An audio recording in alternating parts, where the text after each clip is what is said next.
Moriden Athluan.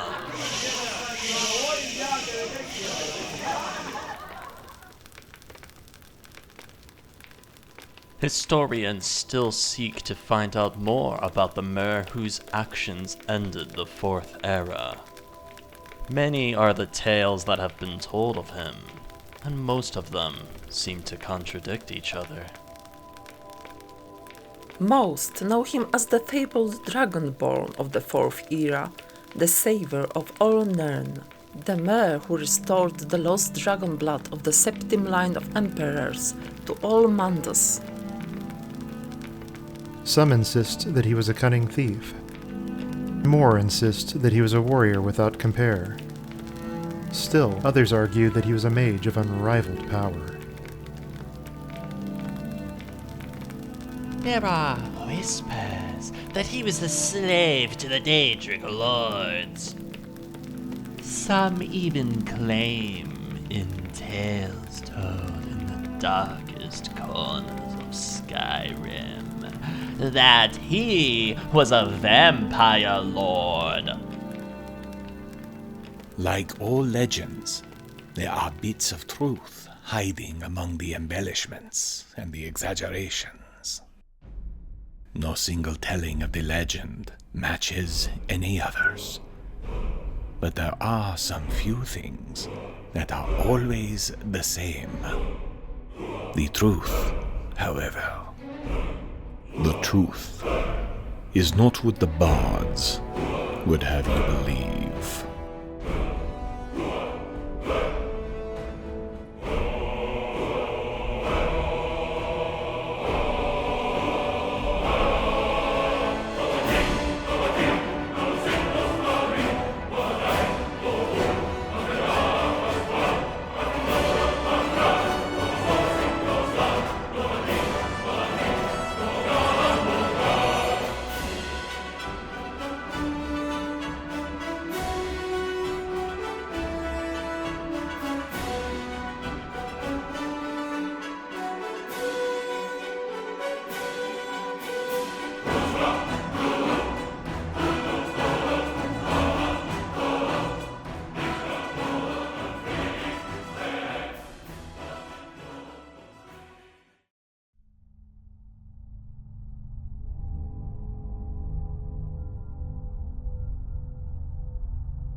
"29 Last Seed, 4th Era, 201. The rain hadn't let up entirely when I left the inn, but it had certainly started slacking off. By the time I reached the top of the first rise, heading for Helgen, it had stopped entirely. This is not to say it was any warmer, but after a couple hours of walking, my own body heat had dried out my clothing, and it went from being miserable to barely tolerable. I didn't pass through the gates of Helgen this time, preferring to avoid discovering if new looters had moved into the ruins or not. The Empire might not be in a position to do anything about the city at the moment, what with the war looming, but it would have to be a priority once the war was over, or a major route out of Skyrim and back to Cyrodiil would be blocked. Another hour up the road, and I saw the marker I had been told to look for. A cairn of rocks with a barely legible sigil on the highest rock. The sigil, I am told, is a danger notation, warning others away from the path it marks. In my case, I was heading straight into danger, though how much, I still wasn't certain. I'd heard stories about hag-ravens, but having never seen one, I wasn't sure how much was true, and how much made up to make the story sound better. I wasn't long from finding out either way. I made sure my armor was cinched up tight, readied my bow and axe, and slowly started making my way up the path to Orphan Rock. The approach and my initial scouting of the site did not fill me with confidence.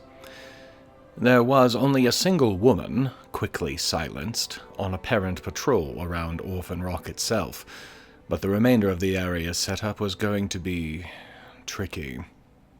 The rock itself had a camp upon its summit, accessible only by a single bridge in the form of a fallen tree. That tree was accessible only from a small camp where other women were on watch.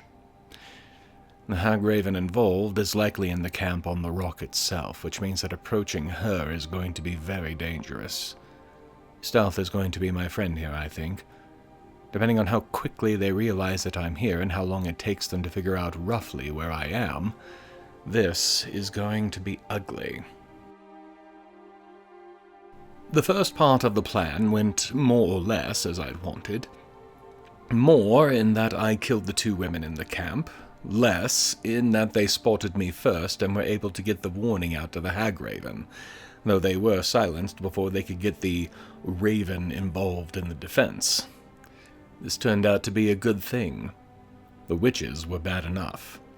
A spectral wolf and a few thrown fireballs were enough to scorch my skin and leave a few bite marks, but they went down quickly enough, which left the Hagraven, furious at the death of her acolytes, to still deal with. I have not seen the magic she was tossing my way. Somewhere between electricity and what I imagine liquid shadows would look like. And it hurt. Oh, how it hurt.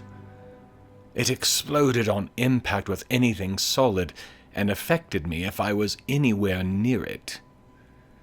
I'll be nursing the wounds from the fight for a day or so at least, depending on how good these potions I have are. But I can promise this. I have no desire to fight another one of these things.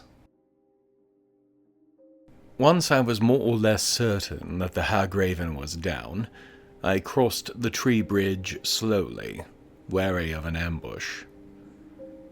I found the body where I expected it would be, on the edge of the camp, half fallen to the ground below. On the corpse I found the object of my search. At least, I think it was the knife I was sent for.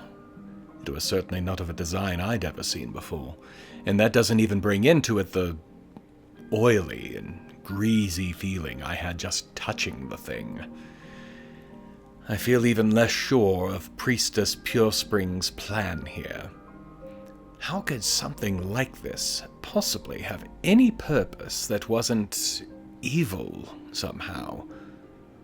Looking at the Spriggan or 2 that were around this camp, it's clear that the knife was still being used for its original purpose of sacrificing Spriggans. And though I've heard that Spriggans are nasty fighters in their own right, this kind of sacrifice seems wrong somehow. That, however, will be Danica's problem. I have what she wanted, which means I can get back to Whiterun and give her this cursed thing, and then hopefully move on to something easier to cope with. Like killing a dragon with a toothpick. Speaking of Spriggans, I got my first look at 2 live ones as I descended from the mountain. Not for long, however, as the troll that was fighting them finally finished ripping them to pieces just after I spotted them. The troll didn't get off unhurt, which was fortunate, as the way it was moving indicated that there was little chance that I would be able to slip by without being challenged.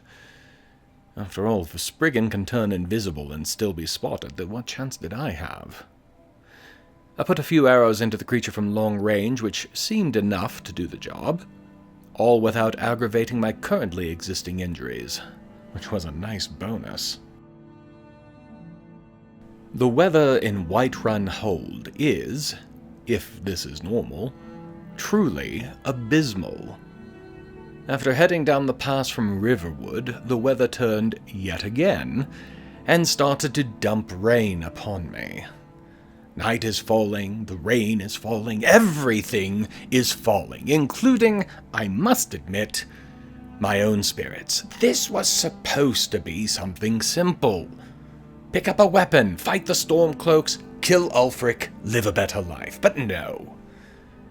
Instead, the Legion has me running around doing these seemingly pointless missions, which has turned into me running around Whiterun doing pointless things for them.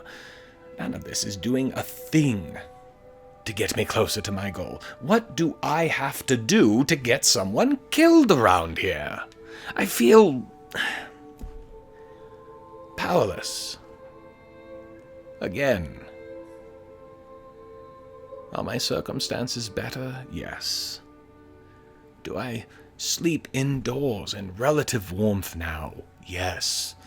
I should be grateful for these seemingly small changes, but I find that I only grow more impatient, more aggravated. I hesitated, but despite the late hour when I arrived in the city, I went directly to the Temple of Kinnereth to divest myself of this loathsome blade. The priestess was still awake, and dealing with a pilgrim who had come to see the Gildergreen, as it turned out. She tried explaining that her duties prevented her from doing anything about it, and his reply, rather heated, really, was that taking care of the tree was supposed to be her duty as well. He stomped off in a huff when she turned her back and went back to healing a soldier on one of the beds. She's being put in a hard position, and I couldn't help but notice that she didn't even tell him that someone was working on the problem. A moment later I had my explanation. Pure Spring was surprised to see me return, let alone with the blade. She had thought I'd never return, though because she thought I wasn't up to the fight, or because I'd never actually try, I decided not to ask. I pulled out the blade to hand it to her, and she shied away from it as if burned. Instead, I get to do the rest of the job as well. The Elder Gleam is in Eastmarch, near a village called Darkwater Crossing. I'm not thrilled about this, but at least it means I'll be able to strike at the Stormcloaks, if I encounter any. Then, things got complicated. The pilgrim I mentioned earlier heard enough of the conversation to know where I was going, and requested to come along with me. Normally not something I would consider for a moment, but there was something about his plea that got to me. It seems I have myself a temporary companion for this journey. He claims he won't be in the way, and I hope that turns out to be the case. Perhaps, despite my wish to strike at the cloaks, it would be better if we don't encounter any problems at all. I'll be leaving early in the morning to try and make Darkwater by early afternoon. This will take a couple of days. And since the guards didn't tell me to report to Farengar, I am assuming that he is still working on our next steps for this dragon problem as well. 30 Last Seed, 4th Era, 201. Maurice, my temporary traveling companion, met me in the mare before the sun rose, as I requested. His clothing had already announced to me that the weather outside had not changed during the night, so it was with a sigh that we walked from the mare into the torrential downpour, leaving the city behind. The few lights on buildings we passed were faint in the downpour, and the nearly constant crash of thunder was as much a companion as Maurice was. More so, in some ways. He didn't even try to converse with me over the storm, leaving me to my thoughts as I tried to ignore the chill and the wind. The rooster crow we barely heard at one point was the only indication that the sun might have risen. The cloud cover was so thick that only the barest hint of sunlight began to show itself. This unhappy situation existed well into morning, when we caught the first outlines of the biggest concern I had about this trip. The border fortress called Valtheme Keep, standing square on the road between Whiterun and Windhelm. The problem with this particular fortress is this. Nobody seems to know from one week to the next exactly who is in control of them. On the one hand, the fortifications are supposedly substantial enough to prevent anyone from just casually taking it away from whoever happens to be occupying it at the time. On the other, it seems that nobody can seem to hold on to them. Sometimes it is the Stormcloaks, other times the Whiterun Guard. Today, it was bandits. So I don't get to kill Ulfric's men, but I do get to eliminate a threat to pretty much every other traveler on the road. So there is that.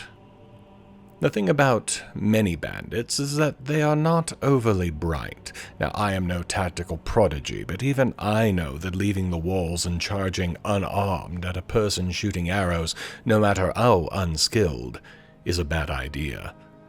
Many of them didn't appear to know this, however.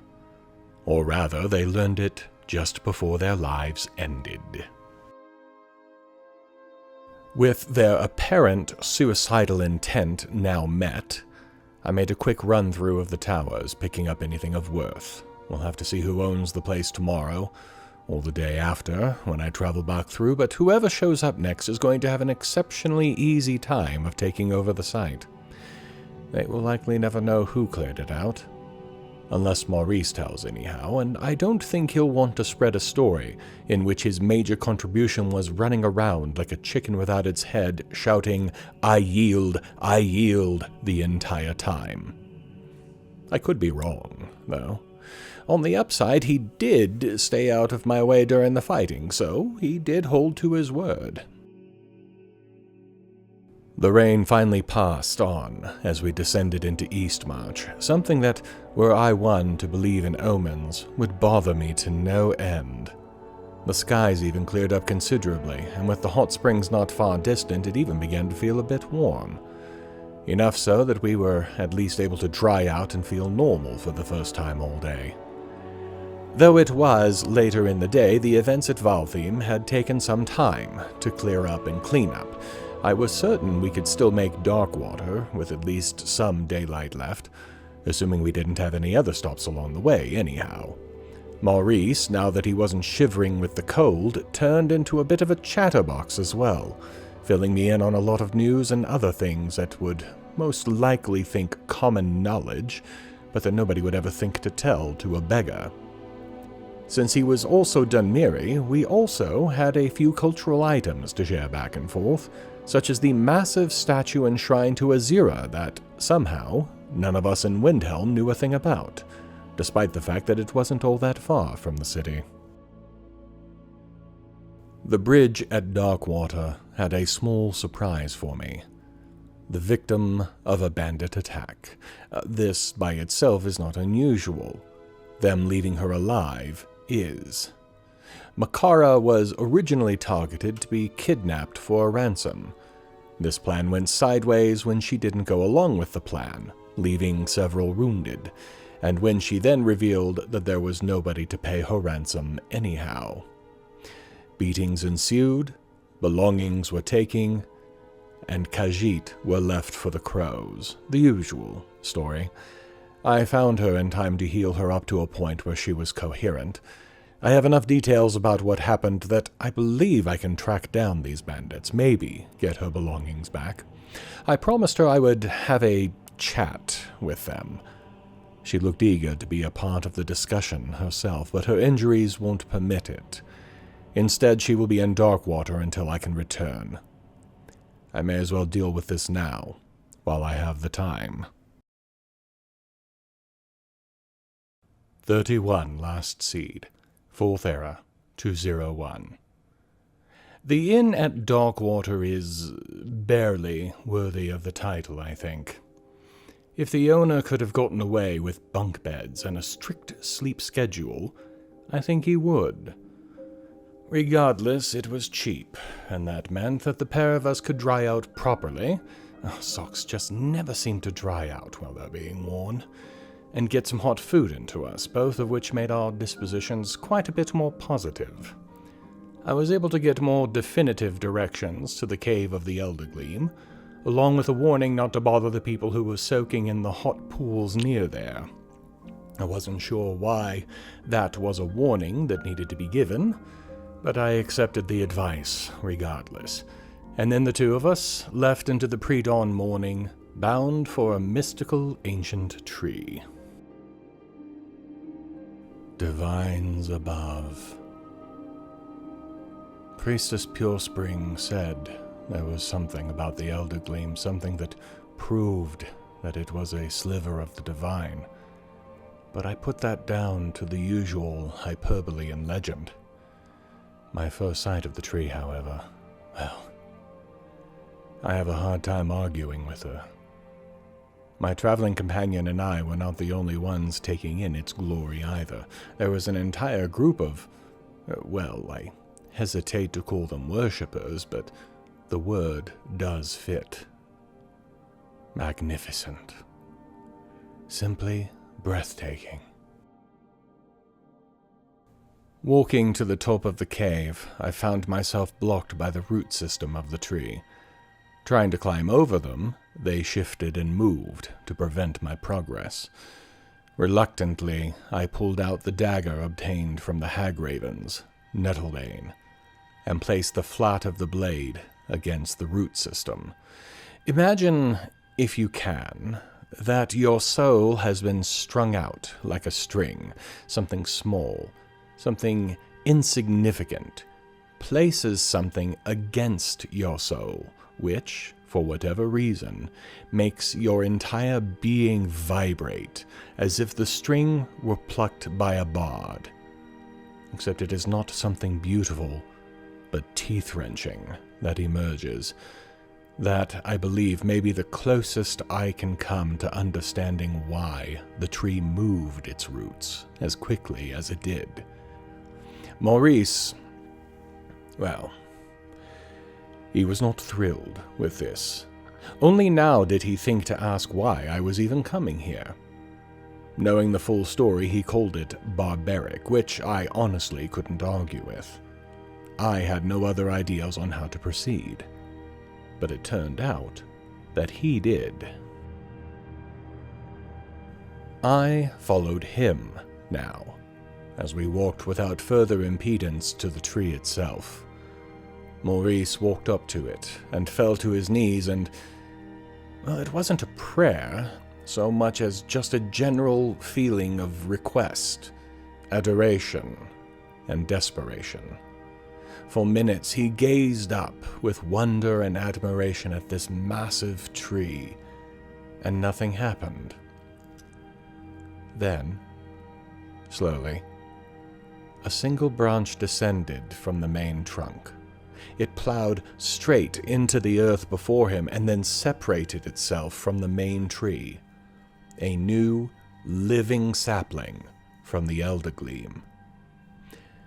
As he told me, it wouldn't repair the old tree, but would replace it. He would remain here, but I was to return to Whiterun and show Danica that nature's renewal was a far, far better choice than to try to maintain something whose time had gone. Though he'd been angry with me before, there was no animosity, as he nodded one last time and left me. I hope Danica takes the lesson here. I know I did. With many hours still left in the day, I decided to follow up on my intentions from last night and look for the bandits that had attacked Makara. It didn't take long to find. There are only so many fortress ruins to the east of Darkwater. One, in particular, hangs on the cliffs overlooking the hot pools. Mistwatch. These bandits being involved adds a new layer, really. This is no recently formed group. The Mistwatch bandits had something of a reputation through both their longevity and their thoroughness. They have been active for several years now, and have made a complete pain of themselves on the roads between Windhelm and Riften, enough so that the two holds have tried, separately and together, to rout them out without much success. The fortress itself is a large part of that. There is simply little way to approach the place without being seen long before you get close enough to mount an attack, and they use that to their advantage, which didn't stop me from trying. Several arrow wounds later, though, 6 of them lay dead on the ground, and, though hurt, I was still breathing. This just got a lot more complicated, though it also tells me I'm likely on the right track. just inside the main door to the first tower, I was somehow spotted and called into a side room, where the husband of another potential ransomee was waiting. How he snuck past all the guards outside, I don't know, and it makes me suspicious of his story. But if he is telling the truth, there may be someone still alive here to rescue, specifically his wife. Knowing there is a potential captive here, I will have to be more certain of my shots. Before, everything was a target. Now, not so much. As I said, it just got a lot more complicated. Climbing through the tower was not fun. Not that I would figure this to be a cakewalk by any means, but these Mistwatch bandits seem far more competent and skilled than any bandit I've ever seen before. If I didn't know better, I'd say that an entire division of the Legion had deserted and gone into banditry together, while still somehow maintaining their discipline and training. Regardless, I have managed to use the narrow halls to my advantage, letting arrow fire and flames deal with them as they came. I may have nightmares about these fights for weeks. The story does not end well for Krista, the man at the bottom of the tower. His wife was here, no question. She was not, however, kidnapped. She was their leader. At first it seemed we would work something out. She had me dead to rights as I reached the final tower of the keep. For some reason, she wanted an explanation as to what I thought I was doing. So I told her. At least about the search for a man's wife. I left Makara out of it. Her face was shocked when she realized her husband had followed her here to Skyrim. She froze for a moment, thinking through what it all meant, and I hoped for just a moment that she would either give up her new life or something. Then her face hardened. I knew the answer before she spoke it and didn't wait to find out for certain. I quickly drew, aimed, and put an arrow into her face. I found a wedding ring on her hand. I will take that back and spin some tale for her former husband. He doesn't need to know about this. And I don't want him to have a tainted view of his wife. That still leaves me the Makara situation to deal with, though. She mentioned there was a jewel of some kind up here that she wants back. As usual, there is always more to the story. I found the gem, locked in a safe. I told Krista of his wife's unfortunate demise, which he took well enough since I didn't tell him exactly what had become of her. And then I returned to Darkwater Crossing to meet with Makara. The conversation was a long one, but it confirmed two things for me. One, that Windhelm is not kind to anyone not Nord, which she mentioned 3 times at least. 2, that she is searching for her brother after an unfortunate falling out. What she knows of his current location points towards the Bard's College in Solitude, though she is still in a weak enough state that she might not make it that far herself. I have surprised myself by offering to look into the lead and get back to her. If she doesn't meet me in Solitude, she will wait in Whiterun. Since I have business in both places, of one type or another, this won't take me too far out of the way, I don't think.